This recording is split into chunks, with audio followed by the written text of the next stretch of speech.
Alright, so you see we have all the parts in front of us and we have a Mini-ITX case. So what we're going to do today? Of course, we're going to do a $1,000 Mini-ITX build. So let's carry on with this.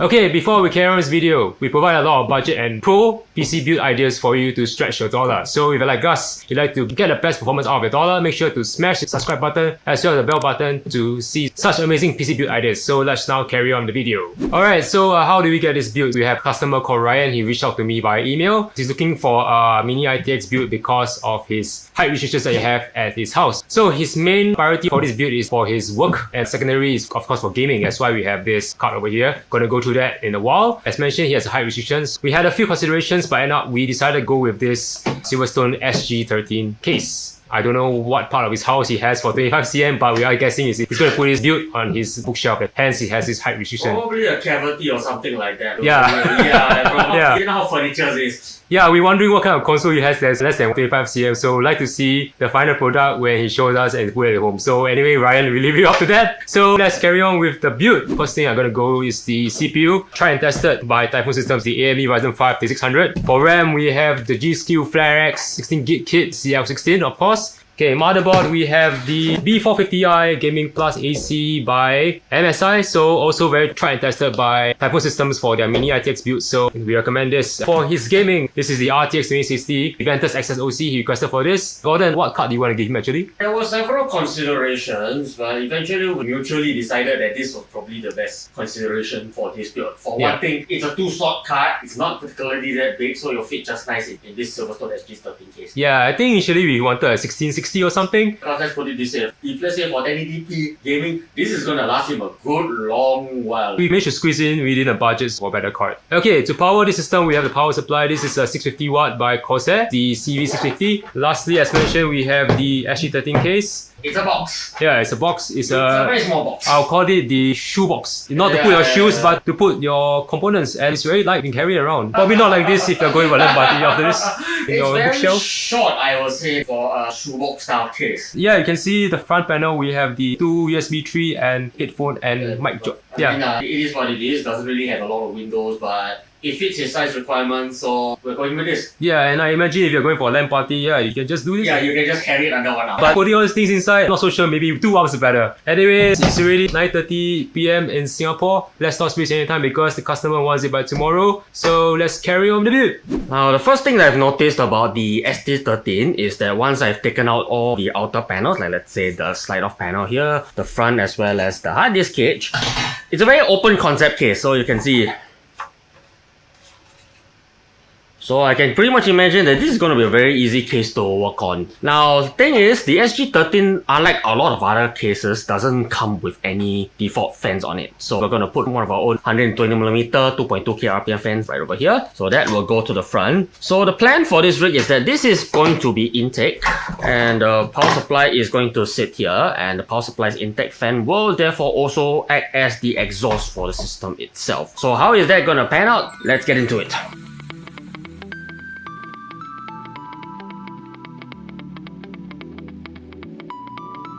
So okay, this is the part where we screw in the M.2 SSD. So as you can see, this is my trusty iFixit screwdriver. iFixit! Where's my obligatory explosions? iFixit! Right, so this is the part where we install the CPU itself. Now, since we're going to be using the Wraith stealth cooler that's sitting inside here, the two things that has to come out will be this piece down here. Now, these two black hooks are only used for certain coolers, like we've mentioned in earlier videos. Notable examples will be the Wraith Prism, as well as certain other aftermarket coolers. They also use these two hooks. If you're building a Ryzen system, please do not throw these hooks as well as these screws away, because most of the time you need them to have them back on the motherboard for RMA purposes.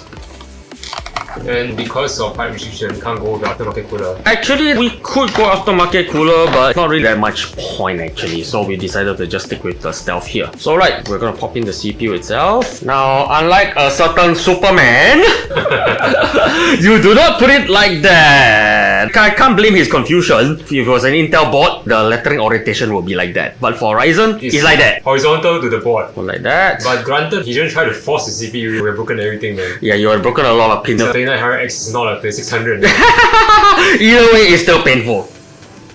And we're in. Now, the Wraith Stealth itself comes with pre-applied thermal paste. But what I'm gonna do is I'm just going to get rid of it.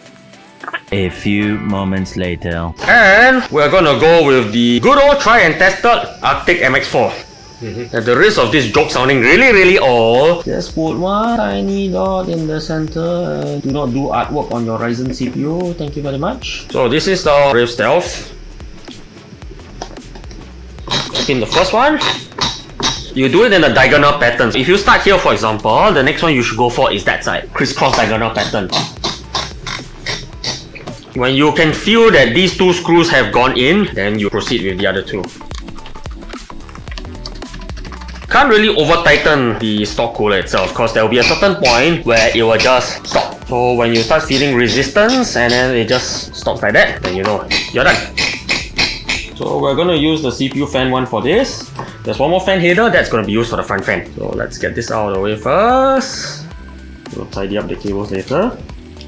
So next we go to the RAM itself. Now for RAM installation, some boards have the latches on both sides, but for this one they only have one, so I just have to open the latch on one side. For this board, you just see the alignment of the connector. Okay, nice click, it's done. Repeat for the other second stick. And you're done. So yeah, I pretty much have the CPU, the RAM, as well as my M.2 SSD on the board itself. Let's get this whole lot into the case. So, important tip for every system builder. Before you put your motherboard in, please be sure to put this in. Yes, I have repeated this God knows how many times. It's incredibly embarrassing when you have everything in and then you forget this thing. That means everything comes out again. Right, next, CPU, the motherboard, as well as the SSD, the RAM all go in one shot, a line like that. Now we're screwing in the motherboard itself. One key thing to always take note is that when you are screwing it in, as soon as you get the first screw in, do not tighten this screw. Instead of tightening the screw, you just kind of like screw it in enough such that it holds that particular point, but not so much that you cannot move the rest of the motherboard, because you need to be able to push and adjust the motherboard to line up with the other holes as well. For an ITX motherboard, since it only has exactly 4 mounting points usually, a good thing to do for an ITX board is you screw in here and then you do the cross pattern, similar to how we mounted the cooler itself. Now I shall go to the other side. Right, so I have that point in. Let me loosen this one a bit. Then at least that gives me enough room to still shift the board around a bit. I shall proceed with the other two. So that's one. Then we come to the very last guy. Since this is the very last hole, this is the one that once we get it in, we will completely tighten this fella. To shift the board around. Got it. So yeah, that's the importance of keeping the other three loose. So then you can shift it around such that that hole lines up exactly with the standoff. So once it's exactly lined off, then you can screw in and tighten this last screw. And only when this very last one is in, you tighten that very last one, and then you proceed to tighten the other three. Okay, now that we've tightened the other three, so the board is firmly in place. So what I'm gonna do is this fan over here goes to the other fan connector. So this guy goes, you see on this board, CPU fan header. This is the header that goes to the front fan. So right, the one thing that you can notice about this case now is that this is the cradle where the power supply is gonna sit. Yeah, so you can see there's not really a lot of clearance between that and the cooler. Before we put the power supply on top, while we still have some visibility, we're gonna put the front panel back on. The good thing about this is the whole front panel came off and you have the wirings for the various connectors, USB 3, you have the power and reset, as well as the headphone and microphone jack. So let's get this hooked up first before we slap the power supply on. So to put this panel back on, first of all, what we do is we see the orientation. So the case is designed such that you can just loop the cables, gap. All the cables be slid through that little hole over there, the front panel. Like that's the front cover, so we need to screw back the front cover. 4 screws. One here. This is the one thing I like about working with ITX cases like this in general. They are very easy to operate because not really a lot of effort to actually rotate the case around to get things done. Now we need to get the various wires into where they're supposed to go. This is the USB 3 connector. Goes. This is what connects the front audio port, that means the microphone as well as the headphone jack, to the front. So we shall have it tucked over here. So you can see it goes to the back. And then of course we have the various front headers. We have the hard disk LED light. Okay, this is a bit very hard to see, but find where it goes to. Yes, there it is. The one thing about this MSI motherboard is that the front panel headers, for some inexplicable reason, are all the way at the back right over here, which can be pretty cramped to work with if you're not used to it. Let's get to that. This is the hard disk LED light. It's here. Okay, these are the ones that I have to worry about polarities, and next we come to the two switches, the power and the reset switch. These are toggle switches, so like I've mentioned in earlier videos, these you don't have to worry about polarity, so you can just pop them in. So power goes in, reset goes in, and that's pretty much it. All the front panel connectors are in. Right, so now here comes the fun part, getting the power supply in. Okay, this is the power supply. As I mentioned earlier in the video, I'm going to be using the intake fan of the power supply as sort of like the exhaust for this set itself. For this, I'm going to install the power supply with the intake fan pointing downwards.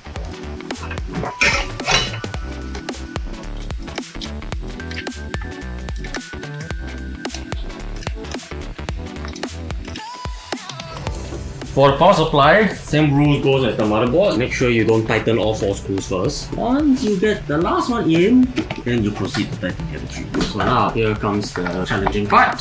Right, there are a couple of cables that I do have to take note of in this build. Since I don't have any 3.5-inch hard disk drive or 2.5-inch SSDs in this build, so there are only a couple of connectors I really have to worry about. One is the 24-pin, this one. The other one is the 8-pin CPU power in. And the last but not least is the 6-pin that is for our GPU. So let's get to connecting them. I have got to deal with this bunch first. The extra cables. For now, I'm just going to tie them up with a cable tie so that they don't get in my way.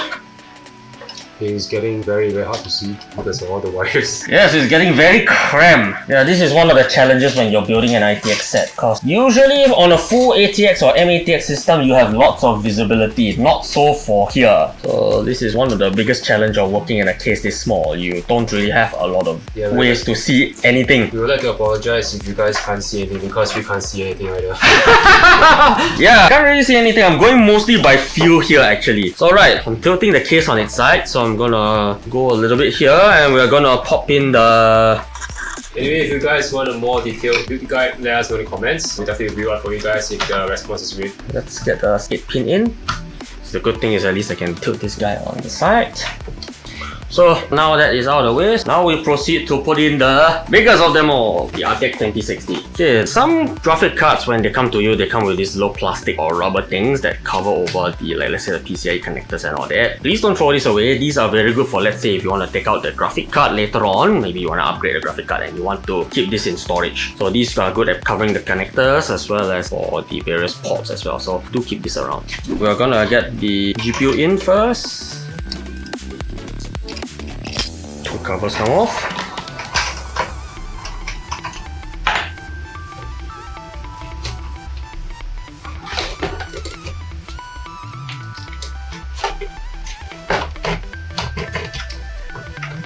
Right, so as you can see, it's a little bit challenging to get the GPU in, but finally we've managed to figure out a way to wriggle it in somehow. Oh boy, here it goes.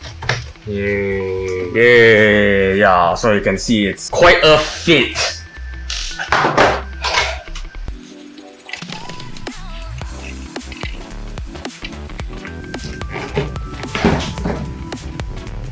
So here we are, the last but not least, we're gonna connect the PCIe for the RTX 2060.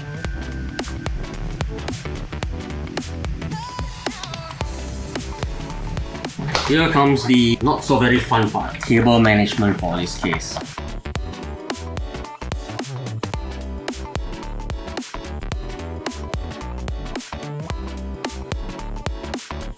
Yes, the one thing challenging about ITX builds, the amount of cable ties that you actually go through. Yeah, you can see 1, 2, 3, 4, there's a lot just to get all the cables nice and tidied up.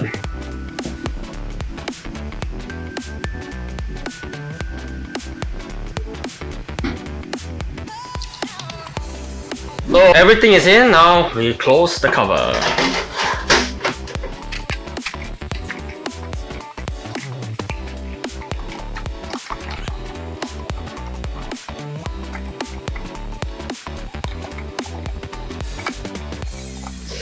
And she's done. Let's power on. Okay, does power on. Okay, I have display. That's a good sign. Right, so the set is powered on. Yeah, so we have completed the build. We have fired up Windows. It's currently 11 PM in Singapore, so Gordon did a record time, 1 hour. Thank you very much. As requested by the guy, he wants to have Assassin's Creed Odyssey installed on his computer. So we're going to install this after we have done all of the drivers. We will come back tomorrow to do the benchmark and we'll do the closure tomorrow. Okay, it's day 2 and we've done some tests on the set itself. So one adjustment that we have done from what I did from yesterday is that I have rotated the PSU around. If you noticed earlier in the video, what I did was I had the intake fan for the PSU rotated downwards to draw air from the motherboard as well as CPU area. Now, after some testing overnight, what we discovered was that the CPU idle temperatures were quite high. Probably because with the fan pointed downwards, it was disrupting the airflow going towards the Wraith stealth cooler here. So what we've done is that we have decided to have the fan pointed upwards so that the PSU will draw fresh air from the top, exhaust out by the back, and the CPU itself will then vent out its heat out via the side vents on the cover itself. It will vent out through these ports. So when we did this reversal, the average idle temperatures dropped by about 5 degrees, 6 degrees, so that's quite an improvement. We're gonna stick with this layout. I also took the opportunity to redo the cable management a bit. So as you can see, made it such that, yeah, at least there's a more clear path from the front fan to the CPU cooler itself. So the conclusion is this: if you ever want to build a set using the Silverstone SG13 case and you're wondering which way is better for orientating the power supply, up or down, now you know the answer, it's up. With that out of the way, let's get on to the benchmarks. Ryan has specifically requested that we benchmark this set we built for him with Assassin's Creed Odyssey, so we have set it to 1080p, very high preset. So you can see right down here, we have an average FPS of 75 with a low of 22 and a max of 126. This is pretty decent for this game if you were to compare with its contemporaries, like let's say the 560 XT, that kind of thing. If you want to check out how this GPU fares in other games, do check out our RTX 2060 versus 560 XT video in this corner right over here. Okay, so we have done the benchmarks, we have completed the build, so it's 5:30 Singapore time right now, and I think Ryan is on his way to collect this shoebox PC. So Ryan, I hope you like this new PC you're going to put on your shelf or wherever you're going to put it. So if you like it, make sure to write down comments. Yeah, and share this video with your friends and let them know we have this service if they ever want a new PC. If you like this video, make sure to give it a thumbs up. We also have done other Mini-ITX builds such as the automatic Core V1, so if you have not watched that, make sure to check that out. Make sure to click on the icon, subscribe to our channel, and click on the bell to know when we put up new videos. So from Gordon and I, thank you Ryan for using our service, and we say bye.